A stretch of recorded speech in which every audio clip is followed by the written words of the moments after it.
Namaste, namaskaram, vanakkam, namo namaha, Jai Ganesh. All one has to do is a little research on YouTube, social media, to know that there's a plethora of individuals out there who are purporting to have knowledge of yoga. What is yoga? What is a yoga teacher? Who is a yoga teacher? How to make six figures as a yoga teacher? The Yoga Sutras. What are the yamas? What are the niyamas? What is Ashtanga? It's absolutely incredible. It's almost like having mountains of videos on baptism and communion with no reference to Christianity at all.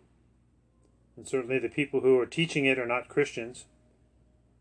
So we have all of these quote-unquote experts who are not Hindus pretending to teach and speak about what is actually the Hindu yoga dharma. Remember, the Sanskrit Hindu word yoga means yujatman brahmancha. These are the religious disciplines of the Hindu dharma, Hinduism, the Hindu religion, taught by Hindus and not for a fee.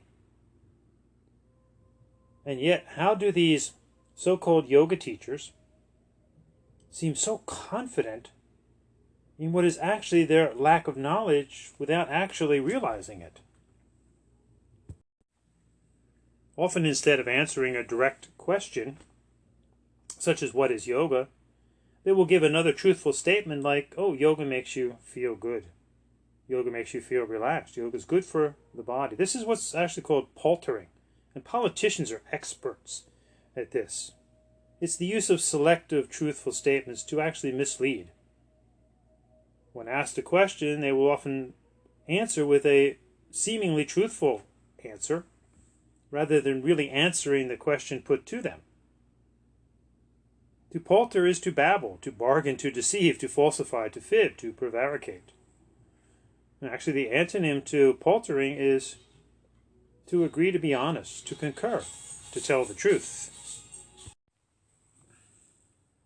Actually, this is a syndrome where one believes they are actually smarter than they are. This is a cognitive bias. The Dunning-Kruger effect, named after the two psychiatrists who in 1999 did experiments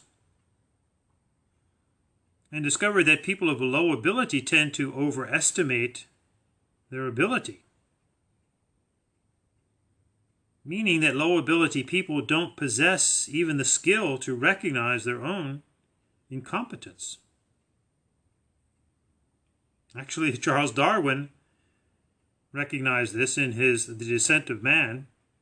Ignorance, quote, ignorance more frequently begets confidence than does knowledge, end quote.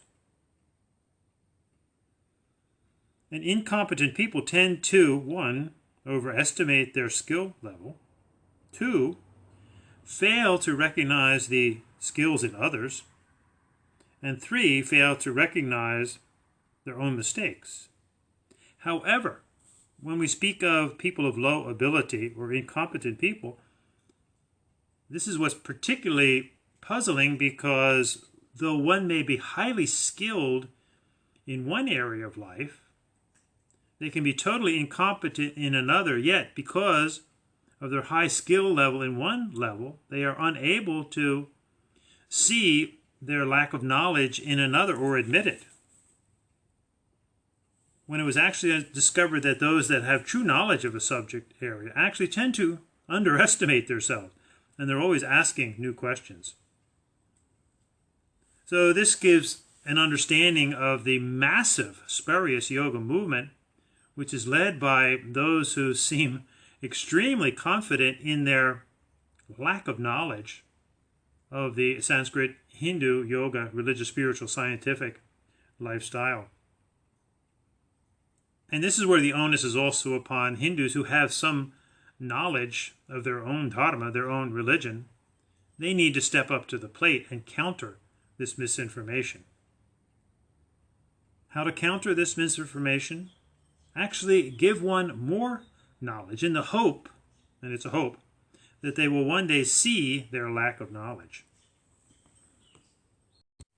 So to that end, at the Classical Yoga Hindu Academy Dharma Yoga Ashram, on our website, classicalyoga.org, we have all manner of information that may be of assistance to those who are willing to read it, to hear it, if you will.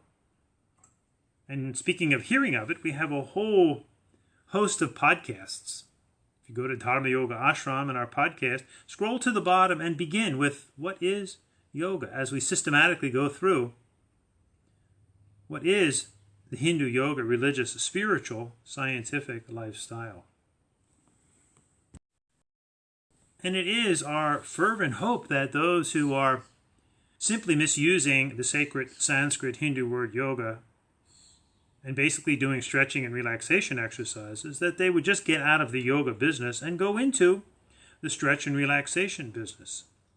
However, for those that are truly interested in the ancient and contemporary Hindu yoga dharma, Hinduism, the Hindu religion, it's our hope that you would study.